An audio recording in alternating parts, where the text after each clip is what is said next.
Mes chers élèves, bonjour. Dans cette nouvelle vidéo consacrée toujours à la dérivation, cette séance, on va corriger un exercice. En fait, c'est un exercice qui porte sur l'approximation affine, ou bien ce qu'on appelle la fonction affine tangente. Dans les séances précédentes, on a traité l'approximation affine et on a dit que parmi les applications de la dérivation, il y a l'approximation affine. C'est bon? Et cette approximation, bien sûr, sert à approcher des nombres, c'est-à-dire sert à donner des valeurs approchées à des nombres. Alors, pour cela, on va considérer l'exercice suivant. Donc, soit f, la fonction définie sur R par f de x égale à 1 plus x au cube. Définie sur R, bien sûr, puisqu'il s'agit d'une fonction polynomiale. La première question, étudier la dérivabilité de cette fonction en x0 égale à 0. La deuxième question consiste à déterminer G, la fonction affine tangente à f en x0. Bien sûr, si f est une fonction dérivable, alors cette fonction affine existe, en x0 bien sûr.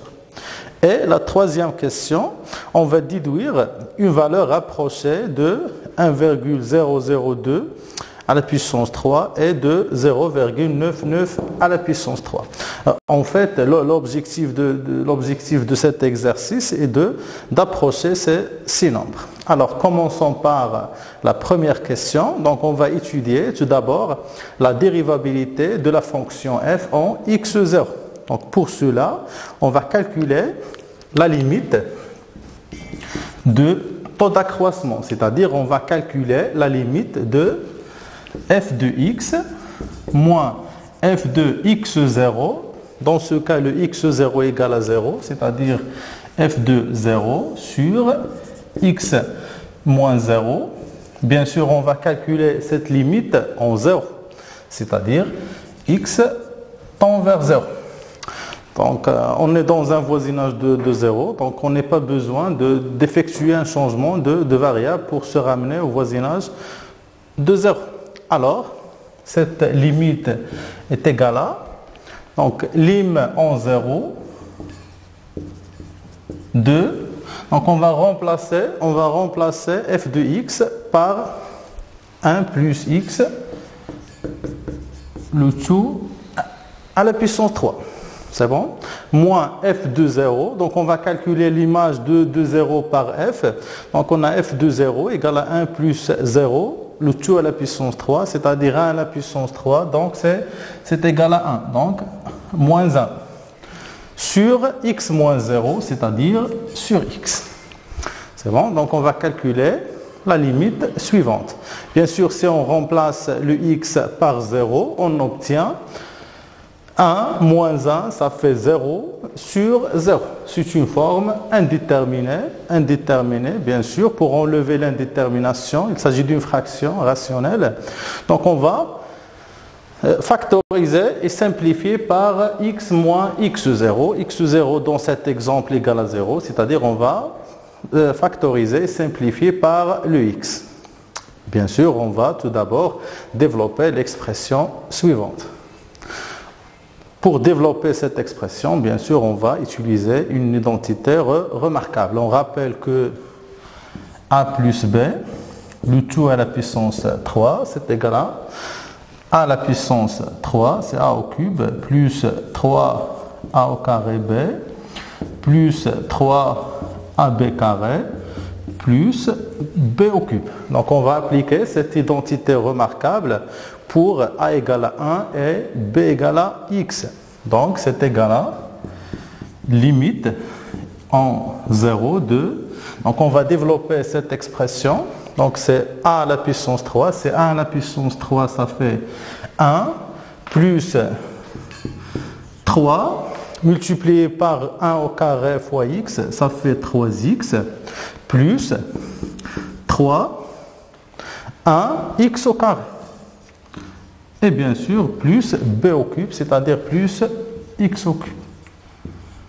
Moins 1. C'est bon? 1 représente l'image de 0 par f.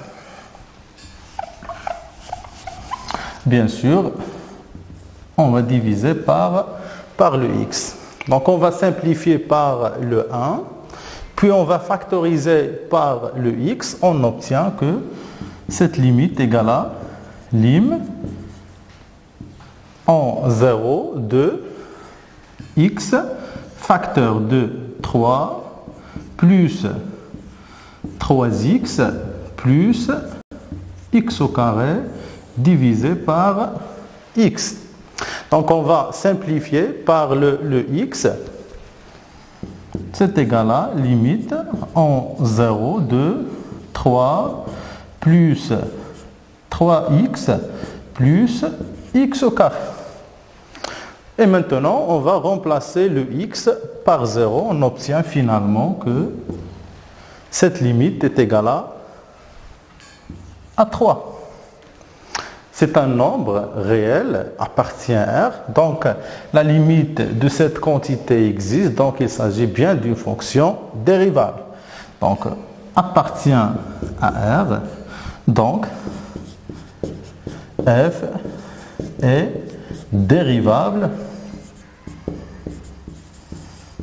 en x0 égale à 0. Et bien sûr, le nombre 3 ici représente le nombre dérivé de f en 0, c'est-à-dire f' en 0 égale à 3. Donc on vient de montrer que f est une fonction dérivable au point x0. C'est bon? Donc on vient de montrer que f est une fonction dérivable en x0 égale à 0. Donc la fonction affine à f au point 0 existe puisqu'il s'agit d'une fonction dérivable. C'est-à-dire toute fonction dérivable en un point, alors admet une fonction affine tangente en ce point. Donc notons par cette fonction affine g, donc la fonction affine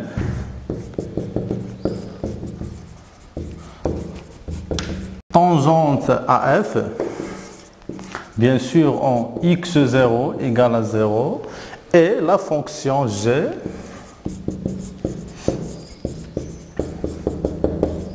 bien sûr cette fonction existe puisqu'il s'agit d'une fonction dérivable. Donc la fonction est la fonction g définie sur R puisqu'il s'agit d'une fonction affine de la forme ax plus b, c'est-à-dire il s'agit d'une fonction polynomiale par g de x égale à l'expression de g n'est autre que l'expression qui se trouve dans l'équation de la tangente, c'est-à-dire g de x égale à f' en 0 facteur de x moins 0 plus f de 0. Maintenant, on va remplacer f' de 0 par sa valeur, c'est-à-dire par 3. Donc, c'est égal à 3 x moins 0, c'est x, plus f de 0. On a trouvé que f de 0 égale à 1. Donc, c'est plus 1. Et par suite, donc, la fonction affine tangente à f au point x0 égale à 0, c'est la fonction définie sur R par l'expression suivante. C'est 3x plus 1. C'est bon?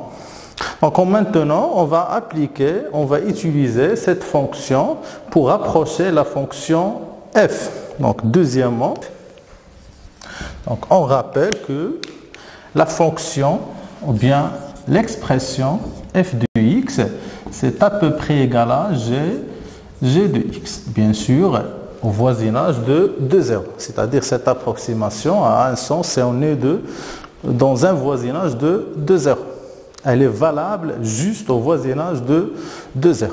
Et on commence par le premier nombre. On va essayer d'approcher le nombre 1,002, le tout à la puissance 3. C'est bon? Donc tout d'abord, on va écrire ce nombre, on va écrire sous la forme de f de quelque chose. On rappelle que f de x égale à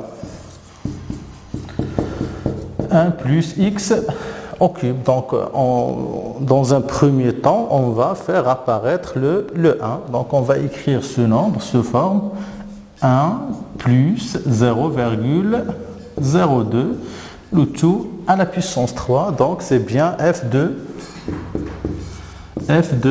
0,002. C'est bon? Donc, on va calculer l'image de 0,002 par la fonction f. Pour cela, on va remplacer la fonction f par la fonction g.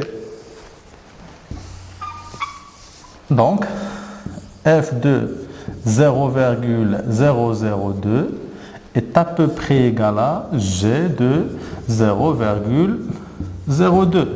Donc, on a remplacé f par g, puisque ce nombre est un nombre qui se trouve dans un voisinage de 0. C'est un nombre assez proche de 0. D'autre part, on a g de 0,02, c'est égal à, donc on va calculer l'image de 0,002 par la fonction g, par la fonction simple de la forme 3x plus 1. Donc c'est égal à 3 facteur de 0,002 plus 1, donc c'est égal à, c'est 0,006 plus 1, donc c'est égal à 1,006. Et par suite, 1,006 est une valeur rapprochée de 1,002, le tout à la puissance 3. Donc, 1,002, le tout à la puissance 3, c'est à peu près égal à 1,006. Et voici une valeur à approcher de ce nombre en utilisant bien sûr la fonction affine tangente.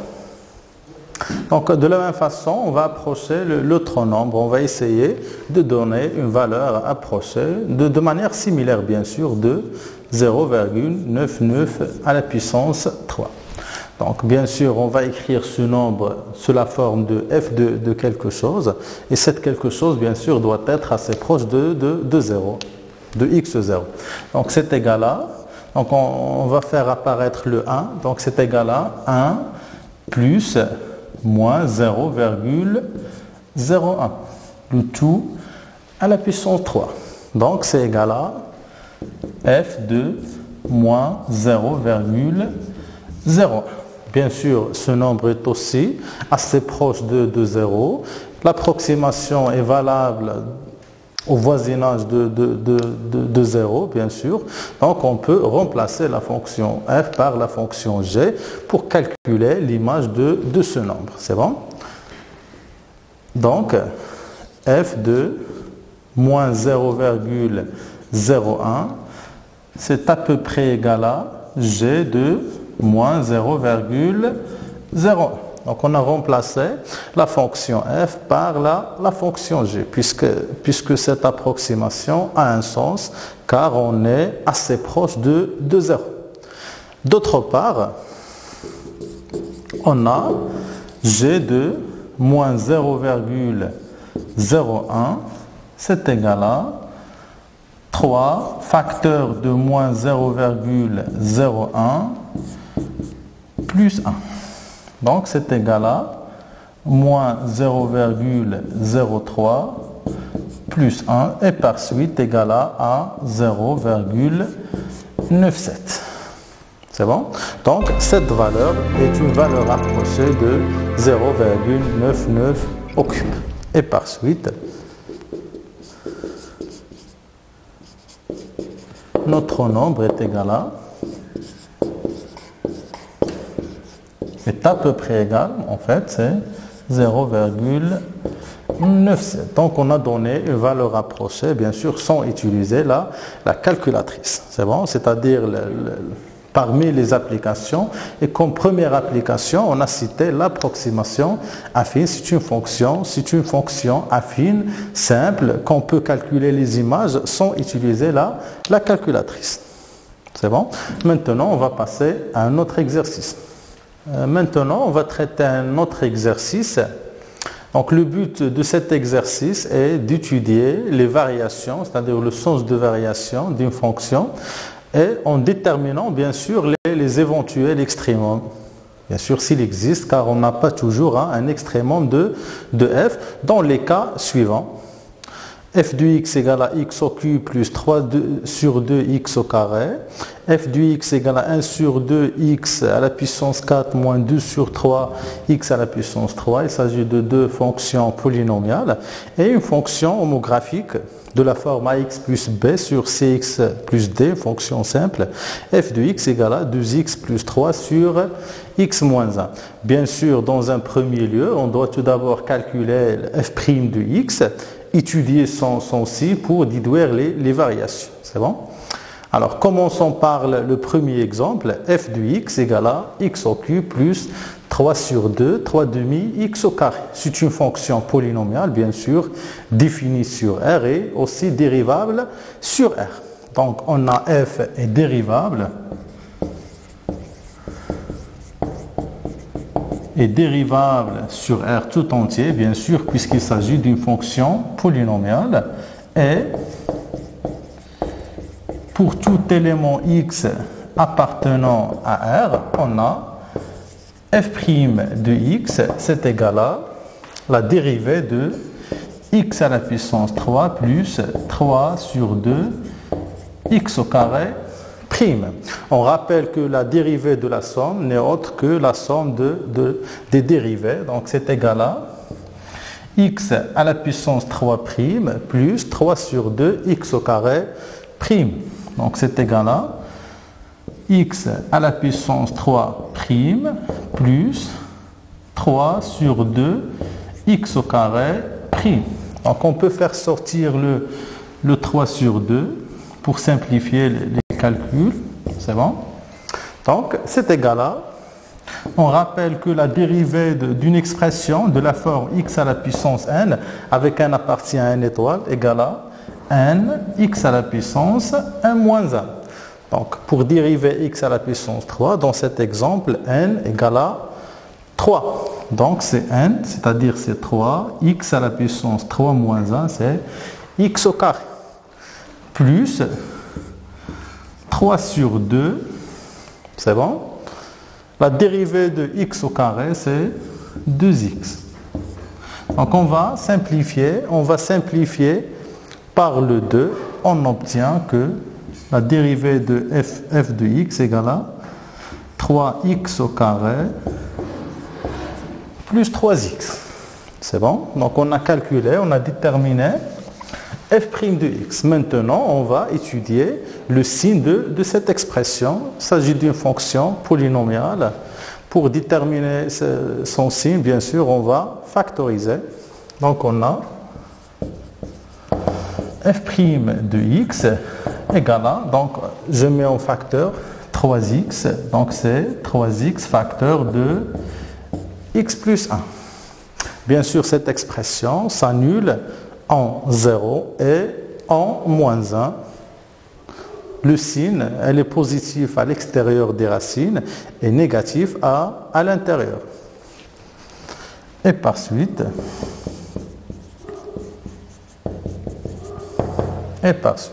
donc on va dresser directement le tableau de variation, c'est bon? Donc le tableau de variation, c'est un tableau de la forme. C'est un tableau qui contient 3 lignes. C'est bon? Une ligne pour la variable x, une autre ligne pour f' de x et la dernière pour les variations de f. Il s'agit d'une fonction polynomiale définie sur R, c'est-à-dire x varie de moins l'infini plus l'infini. Donc on va ajouter deux valeurs particulières, c'est 0 et moins 1. Donc c'est moins 1 et 0. Bien sûr, f' s'annule en moins 1 et en 0. C'est bon? Positive à l'extérieur des racines. C'est bon? Et négative à l'intérieur. C'est-à-dire signe de A et signe de moins A. On rappelle que A, c'est le coefficient dominant, c'est-à-dire c'est le coefficient qui se trouve devant le x au carré. Par suite, f est strictement croissante sur l'intervalle moins l'infini moins 1, strictement décroissante sur l'intervalle moins 1, 0, et strictement croissante sur l'intervalle 0 plus l'infini. Donc on peut ajouter des limites ici. C'est bon? On va calculer la limite en moins l'infini. C'est la limite de x à la puissance 3, donc c'est moins l'infini. De même, on va calculer la limite en plus l'infini. C'est la limite de x à la puissance 3, c'est plus l'infini. Ici, on va calculer l'image de 0, c'est-à-dire f de 0. C'est une valeur à calculer. Et ici, on a f de moins 1. C'est bon? Ces deux images sont à calculer. C'est bon? En ce qui concerne les extrémums, on rappelle qu'on a établi un lien entre les points critiques, c'est-à-dire entre les zéros de f' et les extrémums. On a dit que un extrémum est un point critique, c'est-à-dire si f admet un extrémum en A, alors f' s'annule en ce point. C'est bon? Et réciproquement, si f' s'annule en un point, il change de signe, donc il s'agit bien d'un extrémum. Si vous remarquez, f' s'annule en moins 1 et change de signe, et s'annule en 0 et change de signe. Donc cette fonction possède deux extrémums.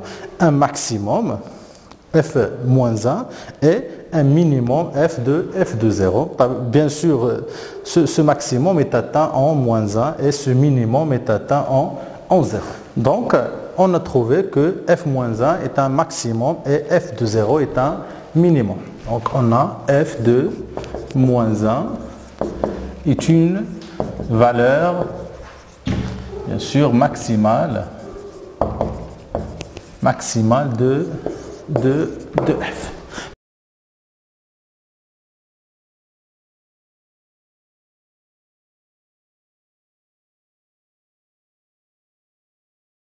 Et f de 0 est un minimum ou bien est une valeur minimale de f. C'est bon? Donc de la même façon, on va traiter le deuxième exemple.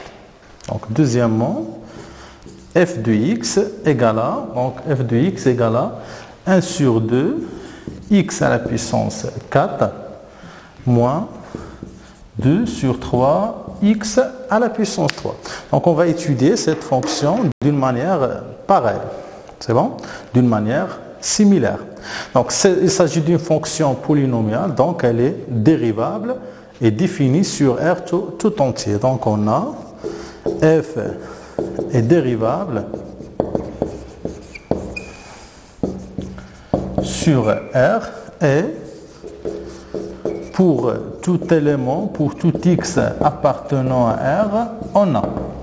Donc la dérivée de cette expression, c'est égal à la dérivée de 1 sur 2 x à la puissance 4 moins 2 sur 3, la dérivée de x à la puissance 3. Donc c'est égal à 1 sur 2. Donc la dérivée de x à la puissance 4, c'est 4x à la puissance 3.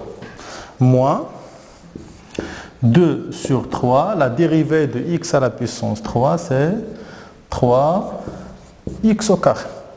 C'est bon? Donc on va simplifier ici par le 2, donc c'est égal à 2x à la puissance 3. Et on va simplifier ici par le 3, c'est moins 2x au carré. C'est bon? Donc pour étudier le signe de cette expression, on est obligé de factoriser. Donc il y a un facteur commun, on peut factoriser par le x, on peut aussi factoriser par le x au carré, ou bien 2x, ou bien 2x au carré. Donc on va factoriser par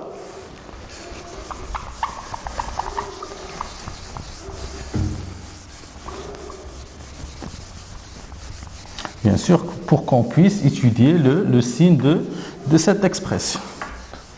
Donc on a pour tout x appartenant à R, f' de x égale à, donc si je mets 2x carré en facteur, donc c'est égal à 2x au carré facteur de x moins 1. C'est bon? Donc, on va déterminer tout d'abord les racines de f', c'est-à-dire les points où f' s'annule. C'est bon? Puisque les extrémums sont à déterminer, sont à chercher parmi ces zéros. C'est bon? On a f' de x égale à 0, pardon, c'est équivalent à 2x au carré égale à 0, c'est-à-dire x égale à 0, ou x moins 1 égale à 0, c'est-à-dire x égale à 1. C'est bon? Donc, en ce qui concerne le signe, donc on a 2 est un nombre pair, donc x au carré est toujours positif, 2 est positif, donc ce produit est positif. Et par suite, le signe de f' est celui de x moins 1. Donc, le signe de f' de x est celui de x moins 1, c'est un monombre, bien sûr positif à droite de 1 et négatif à gauche de 1, d'où le tableau de variation.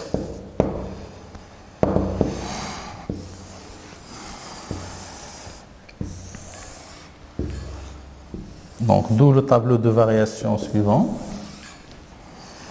Donc, on va noter ici le x, f' de x et les variations de f. X varie de moins l'infini vers plus l'infini. On va noter les valeurs particulières, c'est-à-dire on va noter le 0 et le 1. F' s'annule en 0 et 1. Géométriquement, lorsque f' s'annule, ça désigne qu'il existe une tangente horizontale. Donc le signe de f' de x est celui de x moins 1, c'est-à-dire positif à droite de 1, c'est bon, et négative à gauche de 1. Donc la fonction f est strictement décroissante sur l'intervalle moins l'infini 1, et même si f' s'annule en 0. On a vu dans le cours que si f' est strictement négative et s'annule en un nombre fini de points, f reste toujours une fonction strictement décroissante.